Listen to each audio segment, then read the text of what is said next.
Assalamualaikum warahmatullahi wabarakatuh.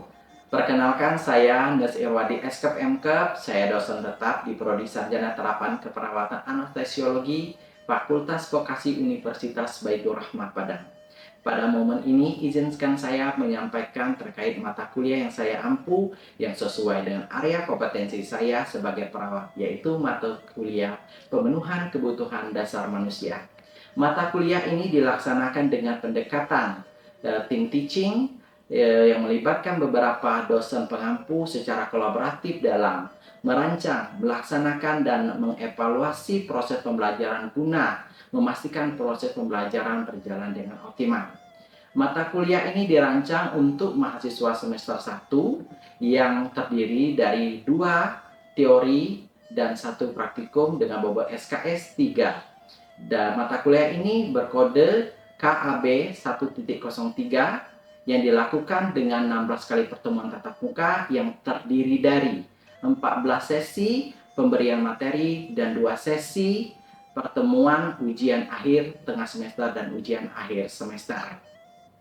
Mata kuliah ini membekali mahasiswa keperawatan anestesiologi tentang konsep kebutuhan dasar manusia, konsep sehat sakit, dan keterampilan klinis keperawatan anestesiologi untuk membantu dalam pemenuhan kebutuhan dasar manusia yang meliputi kebutuhan oksigenisasi, cairan dan elektrolit, nutrisi, eliminasi, aktivitas dan latihan, istirahat dan tidur, rasa nyaman dan psikososial, dan kebutuhan personal hygiene. Selain itu, mahasiswa juga akan mendapatkan pemahaman mengenai prinsip-prinsip perawatan pada pasien dengan penyakit terminal.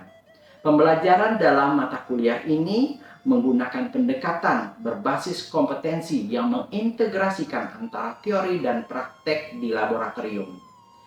Keterampilan dasar keperawatan ini bertujuan untuk mahasiswa menerapkan ilmu keperawatan secara holistik dan profesional. Pada mata kuliah ini diharapkan mahasiswa mampu mengidentifikasi dalam pemenuhan kebutuhan dasar pasien, melakukan intervensi keperawatan secara prosedur operasional dalam pemenuhan kebutuhan dasar manusia. Capaian pembelajaran lulusan atau CPL program studi yang diintegrasikan dalam mata kuliah ini mencakup CPL 1, CPL 2, CPL 3, dan CPL 4. Seluruh CPL tersebut telah dirumuskan secara sistematik dalam dokumen rencana pembelajaran semester atau RPS dan telah melalui proses validasi oleh Ketua Program Studi serta gugus pengendali mutu program sebagai bentuk penjaminan mutu pendidikan. Capaian pembelajaran mata kuliah ini atau CPMK yang diharapkan dari mata kuliah ini mencakup penguasaan pengetahuan dan keterampilan dalam pemenuhan kebutuhan dasar manusia, di mana CPMK 1 mahasiswa mampu memahami konsep dasar dan kebutuhan dasar manusia. CPMK 2 mahasiswa mampu memahami konsep sehat dan sakit. CPMK 3 mahasiswa mampu melaksanakan pemenuhan kebutuhan dasar manusia dalam personal hygiene. CPMK 4 mahasiswa mampu melaksanakan pemenuhan kebutuhan dasar manusia tentang oksigenisasi. CPMK 5 mahasiswa mampu melakukan pemenuhan kebutuhan eliminasi. CPK 6 mahasiswa mampu melakukan kebutuhan dasar manusia dalam aktivitas dan latihan. CPMK 7 mahasiswa mampu melakukan pemenuhan kebutuhan dasar manusia dalam cairan dan elektrolit. CPMK 8 mahasiswa mampu melaksanakan pemenuhan kebutuhan dasar manusia tentang nutrisi. CPMK 9 mahasiswa mampu mengintegrasikan prinsip istirahat dan tidur. CPMK 10 mahasiswa mampu melaksanakan pemenuhan kebutuhan dasar rasa nyaman. CFK 11 mahasiswa mampu melaksanakan pemenuhan kebutuhan dasar psikososial. CPK 12 mahasiswa mampu melaksanakan keterampilan pada keperawatan pasien terminal. Proses pembelajaran dalam mata kuliah ini mencakup 3 komponen utama, yaitu delivery, interaksi, dan asesmen yang dikenal sebagai pendekatan DIA. Agar proses pembelajaran ini menjadi menarik dan efektif, delivery merupakan proses awal untuk menyampaikan materi agar menarik dan mahasiswa tertarik untuk mengikuti kegiatan pembelajaran yang kita lakukan dan termotivasi.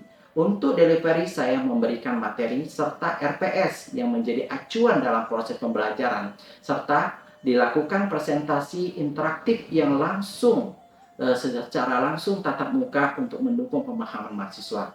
Materi yang saya sampaikan didukung oleh beberapa media pembelajaran seperti video, audio visual, dan e-book yang telah saya buat dan diterbitkan. Sedangkan interaction yaitu proses untuk mencapai capaian pembelajaran mata kuliah. Pada mata kuliah ini, interaksi yang dilaksanakan melalui komunikasi dua arah antara dosen dan mahasiswa berupa diskusi, tanya jawab, dan kolaborasi bersama. Sedangkan assessment adalah proses penilaian terhadap mahasiswa untuk mengukur sejauh mana kemampuan mahasiswa secara objektif. Adapun sistem penilaian yang saya lakukan dalam mata kuliah ini mencakup asesmen formatif untuk menilai proses yang dilakukan melalui tugas individu atau kelompok, serta penilaian sikap dan kehadiran sesuai dengan bobot yang sudah saya cantumkan di RPS. Selanjutnya, penilaian formatif untuk penilaian akhir berupa ujian akhir tengah semester dan ujian akhir semester. Model pembelajaran dalam mata kuliah ini mengadopsi pendekatan experience learning dan project-based learning yang dilakukan melalui pembelajaran secara teori, pengalaman klinis langsung di rumah sakit, serta kegiatan praktikum untuk memperkuat pemahaman mahasiswa terhadap konsep dan keterampilan secara komprehensif. Sumber ajar yang digunakan mencakup buku referensi, hasil karya, dosen pengampu, literatur dan pakar terkait, serta artikel jurnal ilmiah berbasis penelitian dan pengabdian yang memiliki kebaruan guna untuk mendukung mahasiswa dalam mengikuti perkembangan ilmu pengetahuan dan teknologi. Berikut ini merupakan video dokumentasi proses pembelajaran saya pada mata kuliah pemenuhan kebutuhan dasar manusia, khusus materi mengenai kebutuhan oksigenisasi yang dilaksanakan pada pertemuan keempat. Selamat menyaksikan. Oke, Assalamualaikum warahmatullahi wabarakatuh. Waalaikumsalam warahmatullahi wabarakatuh. Apa kabar pagi hari ini? Baik. Oke, baik. Sebelum kita masuk ke materi ya, Bapak meminta ini komitinya Habib ya, dipimpin doa dulu. Baik, sebelum mulai perkuliahan pada hari ini, alangkah baiknya kita berdoa. Doa mulai.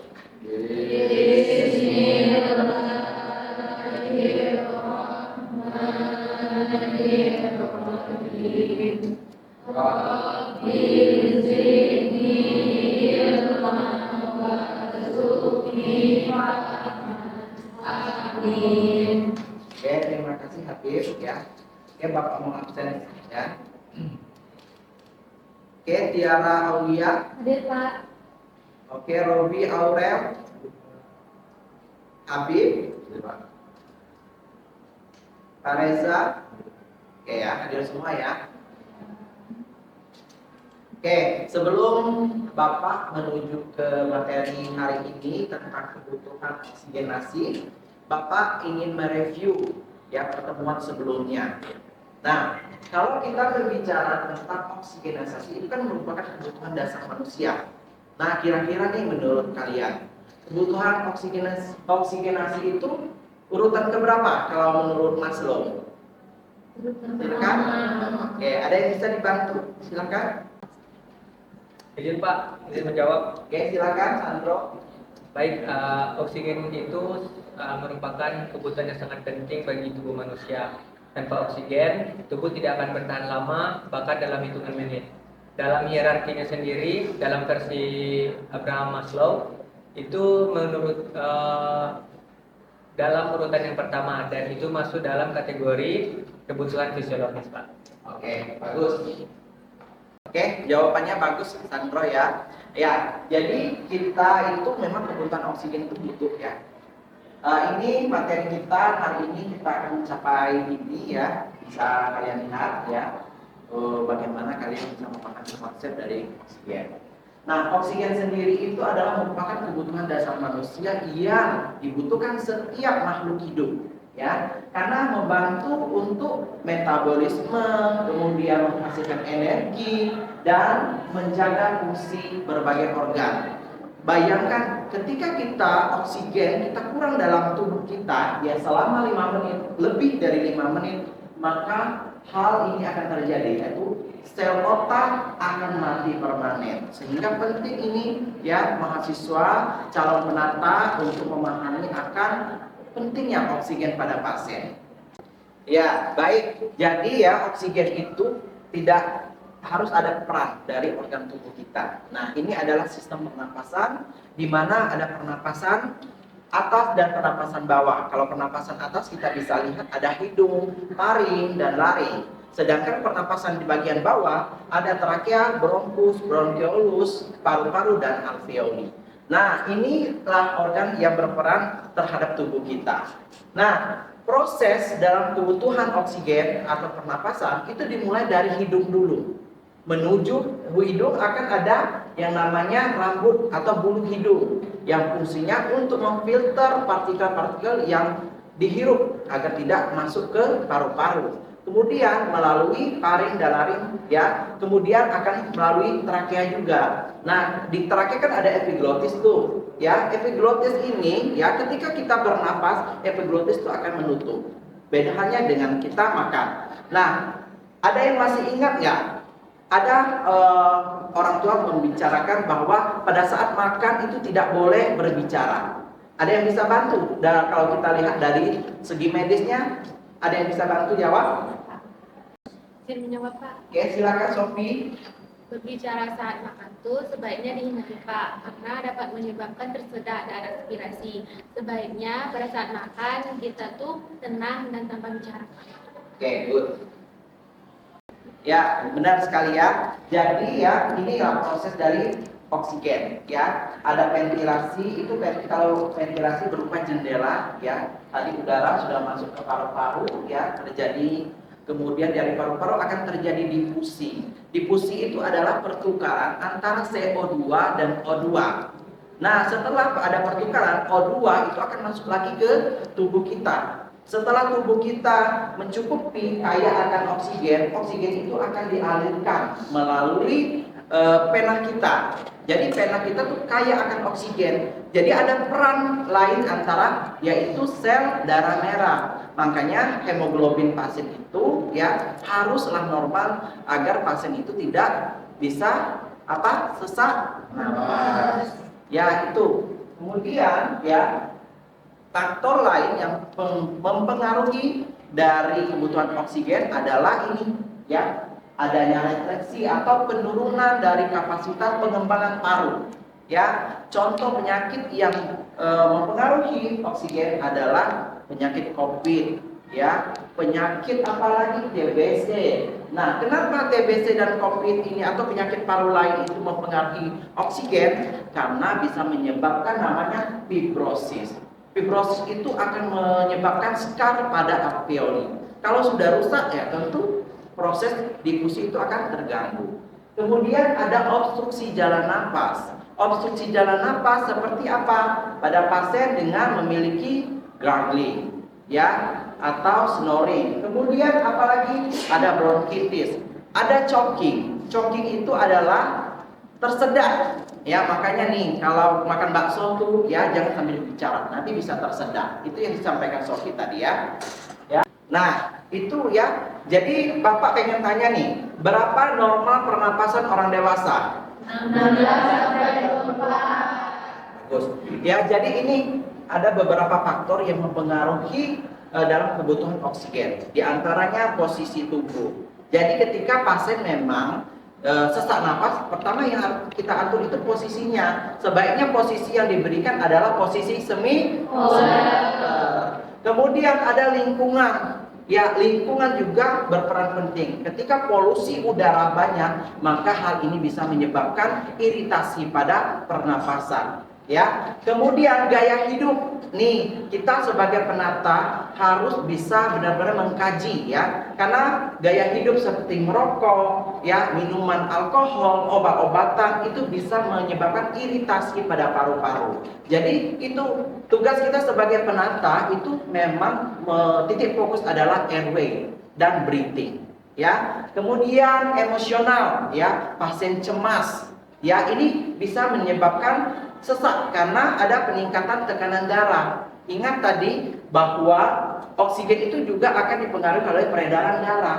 Ya, ini tanda dan gejala dari gangguan oksigen ya. Pada pertama pasien itu kan sesak, kemudian ada apalagi tachypnea, pernapasan cepat, kemudian ada cyanosis, kemudian ada nyeri dada, kemudian pasien akan mengalami yang namanya gelisah, kemudian ada pasien kelelahan.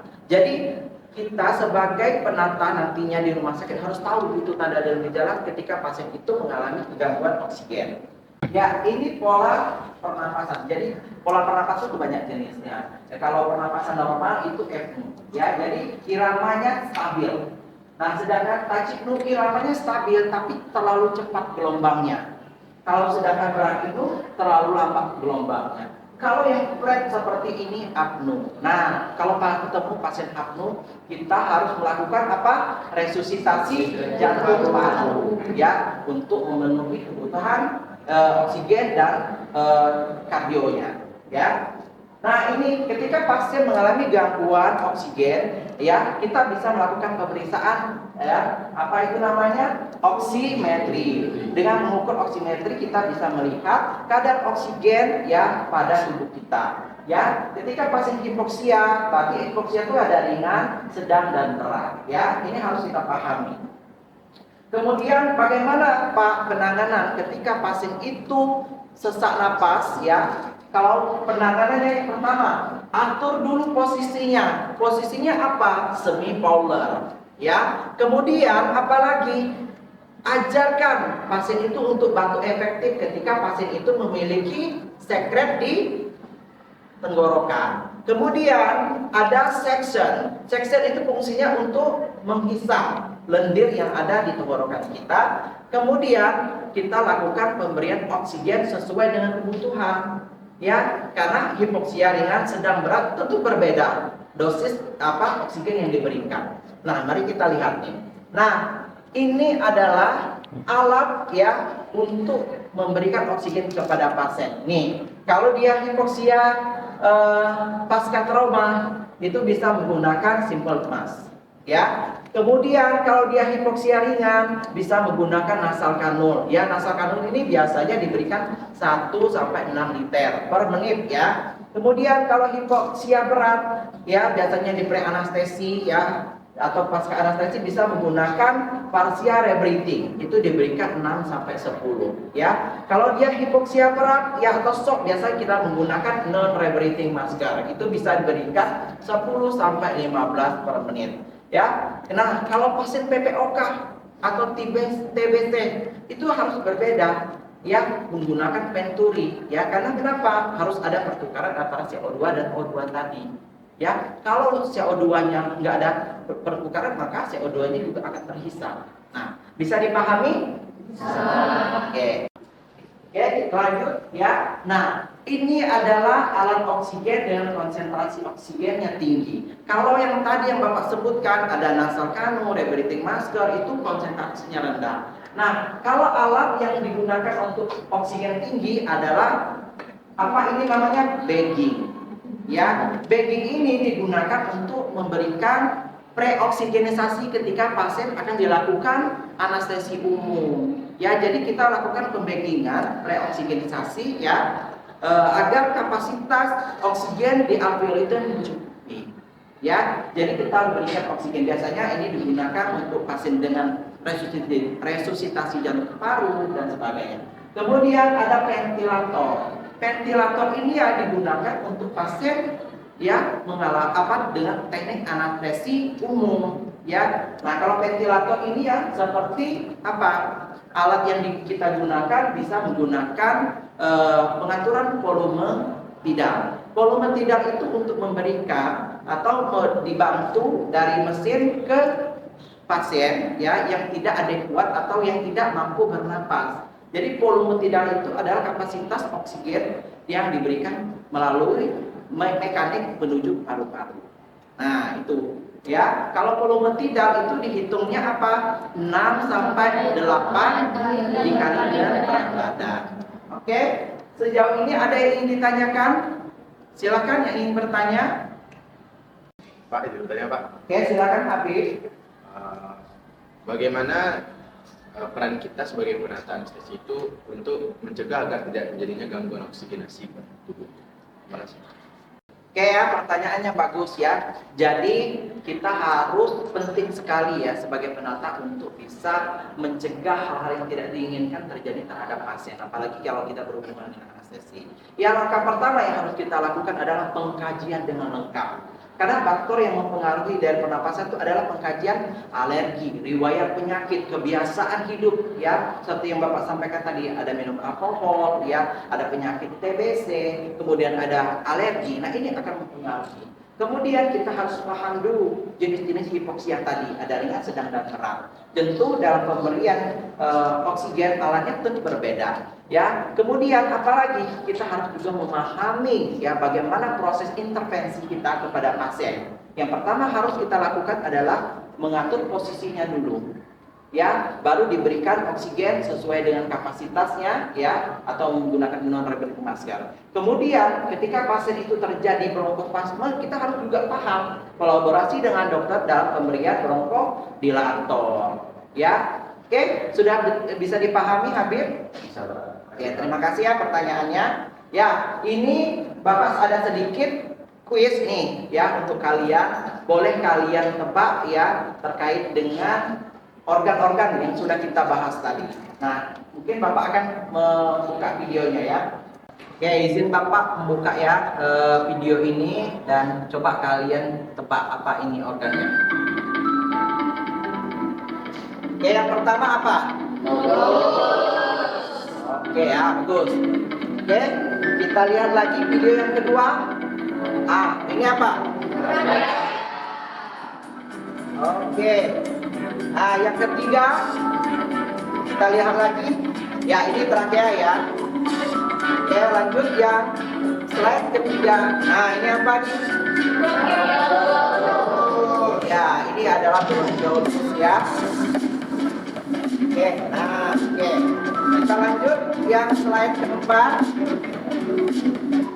Ini apa? Ya, itu alveoli ya. Nah, alveoli tadi tempatnya apa? Difusi, Pak. Pertukaran oksigen. Iya, berarti pertukaran oksigen dan Oke, ya rasanya cukup untuk hari ini ya. Semoga apa yang kita pelajari bermanfaat untuk kalian, bermanfaat ketika kita kerja dalam membantu pemenuhan oksigen terhadap pasien. Ya, terima kasih untuk hari ini tetap semangat dalam kuliahnya ya. Nanti kita akan bertemu minggu depan dengan membahas tentang kebutuhan eliminasi. Oke, Bapak tutup. Wabillahi taufiq wal hidayah. Wassalamualaikum warahmatullahi wabarakatuh. Waalaikumsalam warahmatullahi wabarakatuh. Oke, demikianlah video proses pembelajaran mata kuliah pemenuhan kebutuhan dasar manusia pada materi oksigenasi Prodi Sarjana Terapan Keperawatan Anestesiologi Fakultas Vokasi Universitas Baitur Rahmah Padang. Video ini merupakan bagian dari pernyataan diri dosen dalam unjuk kerja Tridharma Perguruan Tinggi atau PDD UKT-PT. Semoga video ini menjadi kontribusi positif dalam penilaian sertifikasi dosen gelombang 1 tahun 2025. Terima kasih. Wassalamualaikum warahmatullahi wabarakatuh.